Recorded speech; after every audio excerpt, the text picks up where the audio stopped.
Hey guys, it's Clash of Destiny here, and bringing you a guide on Olaf. Now, Olaf did get buffed in I'm not sure exactly what patch, but in a patch or two or so. And I really like the new Olaf, so I'm gonna actually do a guide on him. And I didn't really play Olaf before the buffs, but now that I did, I love him. He's just so amazing at what he can do. So let's get into his passive. His passive is Berserker Rage. For each 1% of his health missing, Olaf's attack speed is increased by 1%. Basically, it's self-explanatory. Depending on how much health you're missing, you get attack speed, and then if you can use this to build health items, to get to utilize the passive. Olaf's Q is Undertow. Olaf throws an axe into the ground at a target location, dealing damage to units it passes through and slowing their movement. If Olaf picks up the axe, the ability cooldown is reduced by 4.5 seconds. Again, basically, you throw an axe, you do damage, pick it up, throw it again. Enough said. Olaf's W is Vicious Strikes. Olaf's attack damage is increased based on his health, and he gains massive lifesteal and spell amp. Alright, so basically it keeps you in there. It's basically sort of like your lifeline sustain thing, against really harassing lanes. Now onto my favorite ability, Reckless Swing. Olaf attacks with such force that it deals true damage to his target and himself. This makes Olaf Olaf. At max rank, you can do around 340 true damage, which is amazing, and you can basically take down most people to basically, let's say, three quarters, or even half their HP just by using this a couple of times, and it doesn't do that much damage to yourself. So you can use it to kill squishies, obviously. And let's talk about his ultimate. Olaf's ultimate is Ragnarok. Olaf is immune to disables and takes reduced damage. Amazing, because it's basically, oh, you CC'd me? No, you didn't. Press your ultimate, and then you just walk away, like as if nothing happened. So let's talk about the skill order. You're going to generally take Reckless Swing first. Max it first, so you'll have it rank 5 by level 9. Then rank your Q. This will basically be basically trying to catch up to your opponents and sticking to them. But I mean, his Q gets a little bit getting used to, so that's why it might be a little bit hard at first. And then you can rank Vicious Strikes and Ultimate whenever available. Vicious Strikes, you can take it if you're against a very harassing enemy that do a lot of poke damage. You can use it to generally nullify that, but I usually take this at level 4 and rank it last. As for item build concerns, you should generally start off with Cloth Armor and 5 health pots, and then take that Cloth Armor and build it into Wriggles. And for boots, you're gonna grab Merc Treads, obviously, but you can take Ninja Tabi if you're facing a major AD team. And then after that, you're gonna take either build into Wit's End, grabbing another basically you're going to grab Wit's End if you're facing an AP team, obviously. And I usually take it anyway, even if I'm not facing an AP team. Well, there's obviously going to be one AP on their team, unless they're completely doing some new meta thing that I don't know about. And then after that, you're going to get Frozen Mallet, and you're going to get Phage first, and then Giant Spelt, and then build into Frozen Mallet, and then Atma's Impaler, and Bloodthirster. If you're really late into that game, you can actually change this build a little bit and get Banshee's Veil instead. That's also good. But again, if you're not facing an AB team, you don't really need it. You should be fine with just this current build. For masteries, I take a 21-9-0. What I do is go down all the way to, in the offense, go down all the way to executioner, and grabbing basically all the AD masteries, obviously. And then for defense, I just grab the magic resistance and armor, and then grabbing durability, health per level, and veteran scars. You can actually go into you can actually take vigor, but what I like to do is take veteran scars. So because I'm going to be using my E a lot, so that's why I take durability more than rather than health regen health regen actually, yeah. So and for summoner spells, I usually grab ghost and teleport. Why do I take ghost? Because ghost works really well with your ultimate. If you're trying to get to a person or trying to escape, and teleport basically to either teleport to dragon or to top lane if I'm not around, or if I died, or I'm somewhere else on the map, and quickly get to there and basically farm up the top.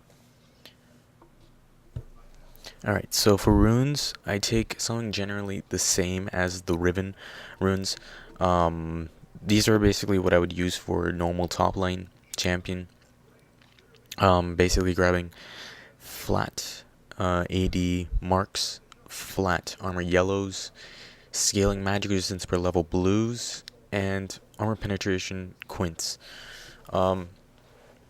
This allows me to deal damage while not taking too much return fire from my lane opponents. So these are not, let's say, they're not supposed to be the best. I mean, these are pretty good, but if you think that you don't need the magic resistance, you can swap it out and get something else.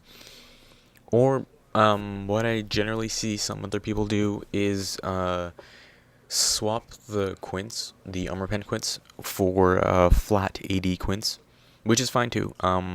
But I just grab it for the armor penetration because I grab flat AD reds. Alright, so just getting into a game here. This is actually a ranked game, and we have a jungle Fiddlesticks.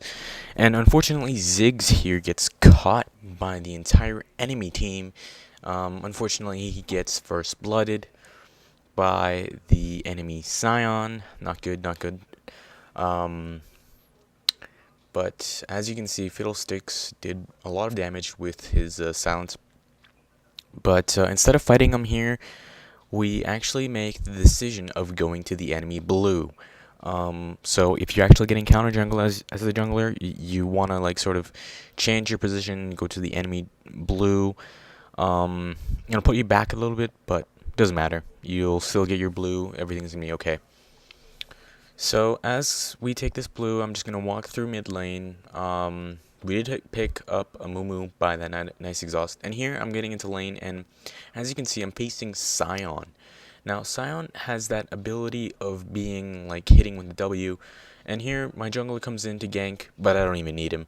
I can easily take him down with my combo of E and Q, and as you saw there, I took him down really easily, even though he was ahead by a kill. So here I just want to show you that if you're facing, like, let's say Scion or somebody with a shield, whenever they pop that shield, press your E, take that shield down, don't let him even do anything. But here he dives me, puts an ignite on me. I can't really do much except for fight back. No matter how far and how good you think you are, don't get caught without wards. It happens to the best of us, and here Scion and Amumu both take me down with that ignite, and a nice stun by Amumu, even though I was going to die to the ignite. So just remember that.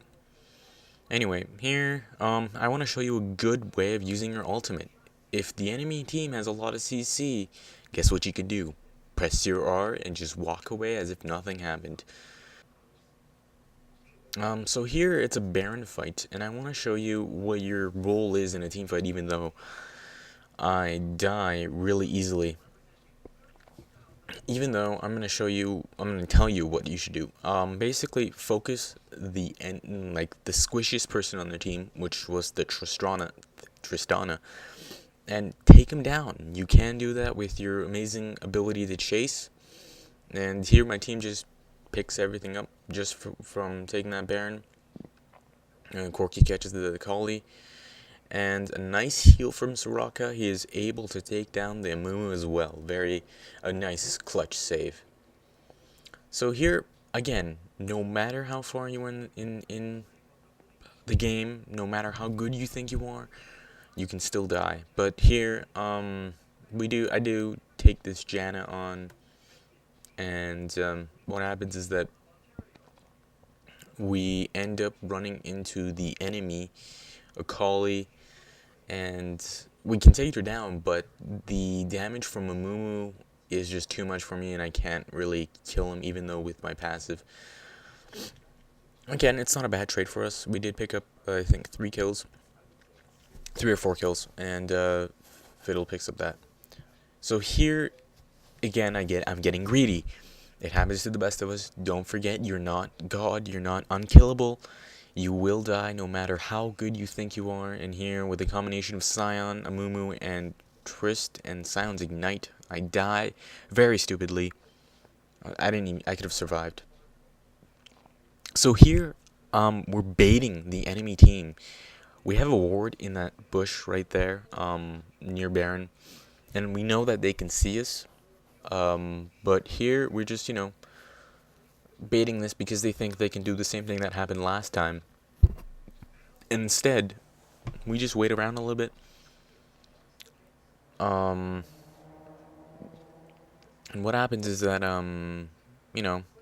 just some poke, because we do have pretty long range poke. And so, if you can see from the minimap here, we actually see Tristana, and I don't know what she's doing. She's just like standing there, either talking to her team, and, easy kill, because she was just standing there. And instead of picking up Baron, because we already know that they're in the jungle, we just decide to push, take the inhib, and push and win. And, that's what we're aiming at here. So we're just going to push this all the way to the inhib, and as you can see, the enemy is finally catching on that, we're here, and you can see Amumu on the side a little bit after. There's the Akali. And, Amumu comes in late, but it doesn't really matter, because, Fiddlesticks ults in. I'm not even sure what he was doing here, but he ults into the enemy base for some reason, and, dies to the Nexus turret and a combination of their spells. And here, I don't know what Jan is trying to do, but easy kill. Tristana comes in later, and I noticed that Sion is a bit overextending, and the combination from Ziggs and me, were able to take him down. So now we have 4 people up, and they have, I think, 3. So I see a very large minion wave come up, and, I'm just going to take this down with no problem. And I just walk around the inhibit a little bit, and Ziggs picks up another kill on Tristana. Amumu, Akali, unfortunately he dies, but, we get the kill, or actually I get the kill. And, push and win. And that's basically it, guys. We're just gonna, I'm just gonna commentate a little bit about this more, and then we already won this game. This is just too much. And as you can see, I bait them because I flash and bait them, but I know I couldn't run away from Sion because of his shield, so I just turn around and fight him. It doesn't matter though. We're gonna take the Nexus out, and as you can see, the low health on the Nexus. So thanks for watching. This guide was actually supposed to come out a bit sooner. It was actually supposed to come out last week, but I couldn't get around to it. But now I finally did. It's just that the reason that it came out a little bit late was because that I wanted to, like, I was working on this guide a little bit more, and I was working on it more than the other guides that I've done before, and that's why it came out a little bit late. I wanted to come out with, like, really sort of near perfect quality. Of course, it's not going to be perfect, but, I wanted to be a little bit better than the other guides.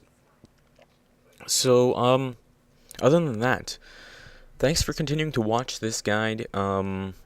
Olaf, you can pick him up for 3.1k in the shop, and if you're thinking of picking him up, do it. He is definitely worth it. And if you like this guide, please leave a comment below on a guide that you would like to see, and subscribe. This is Clash, and I'll see you guys later.